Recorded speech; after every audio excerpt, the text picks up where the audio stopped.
Nishat welfare organisation ऐं Nishat education improvement programme मरकज़ी ज़ैली इदारे नाजा शागिर्द तंज़ीम निशात जमात लवारी शरीफ जे तरफ़ां नाजा शागिर्द तंज़ीम निशात जमात लवारी शरीफ ज़िला कराची ऐं यूनिट तलहार ज़िला बदीन जे गॾियल सहकार सां जिमखाना हाल बदीन में हिकु कैरियर काउंसलिंग सेमिनार जो शानदार इनेकाद कयो वियो, जंहिंमें 3 ज़िलनि बदीन, हैदराबाद ऐं कराची जे शागिर्दनि शिरकत कई। हिन सेमिनार जो बुनियादी मक़सदु 9 खां 12 क्लास जे शागिर्दनि खे मुख़्तलिफ़ तइलीमी शोबनि, कैरियर अपॉर्चुनिटीज़ ऐं आला तालीम हासिल करण जे नवनि रस्तनि खां आगाही फराहम करण हो। प्रोग्राम जी शुरुआत तलावत कलाम पाक सां थी, जंहिं बाद chairman Nishat education improvement programme मोहतरम सफदर असलम कीरियो आयल मेहमाननि, की नोट स्पीकर्स ऐं शागिर्दनि खे आजियाणो पेश कयो। सेमिनार जे नामियारनि की नोट स्पीकर्स शागिर्दनि खे मुख़्तलिफ़ शोबनि बाबति जामे रहनुमाई ॾिनी। मोहतरम Mohammad Rafiq Junejo senior auditor ministry of defence ऐं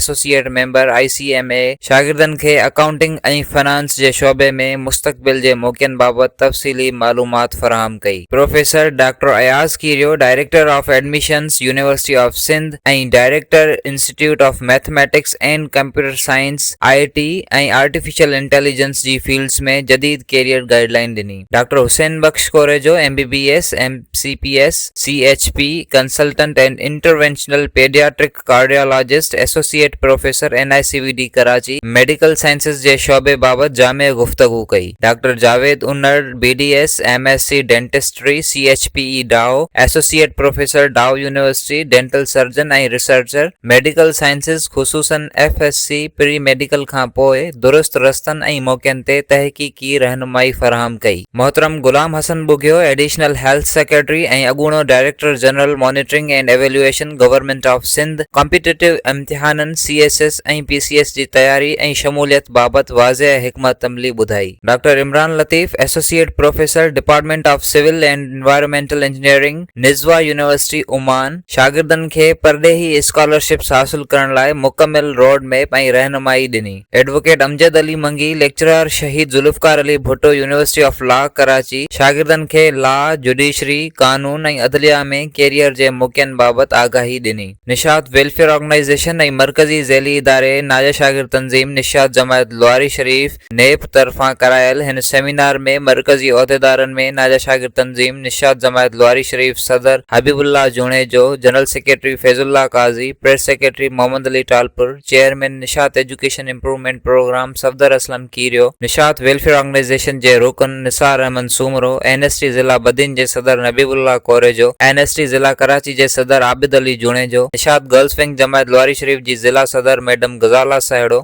सूफ़ी इंस्टीट्यूट लवारी शरीफ जे चेयरमैन साईं मोहम्मद हयात कीरियो ऐं उन सां गॾु सूफ़ी इंस्टीट्यूट लवारी शरीफ जे लेक्चरर्स में मैडम चांदनी टालपुर, मैडम कायनात, निशात तंज़ीम जमात लवारी शरीफ जे मरकज़ी इंफॉर्मेशन सेक्रेटरी प्यार अली टालपुर, वर्किंग कमेटी ज़िला बदीन जे मेंबरनि सां गॾु NST निशात ऐं निशात गर्ल्स विंग जे मेंबरनि ऐं सूफ़ी इंस्टीट्यूट जे शागिर्दनि भरपूर शिरकत कई। प्रोग्राम जे आख़िर में मरकज़ी प्रेस सेक्रेटरी नाजा शागिर्द तंज़ीम निशात जमात लवारी शरीफ मोहम्मद अली टालपुर सदारती खिताब कंदे कोठायल सेमिनार खे साराहियो ऐं मुस्तक़बिल में पिण अहिड़ा प्रोग्राम करण लाइ नेप खे चयो। हुननि निशात मीडिया सेल टीम खे पिण शाबाशी ॾिनी, जेका हिन प्रोग्राम जी बहितरीन लाइव कवरेज ॾेई रही हुई। सदारती खिताब में मोहम्मद अली टालपुर शागिर्दनि खे मेहनत, हिम्मत ऐं दिलचस्पी सां पढ़ाई करण जी ताकीद पिण कई। हिन सेमिनार जी कंपेयरिंग मेंबर नाजा शागिर्द तंज़ीम निशात जमात लवारी शरीफ मोहम्मद मूसा चना कई। सेमिनार जो इख्तिताम दरगाह आलिया लवारी शरीफ जी दस्तूरी दुआ शरीफ सां थियो।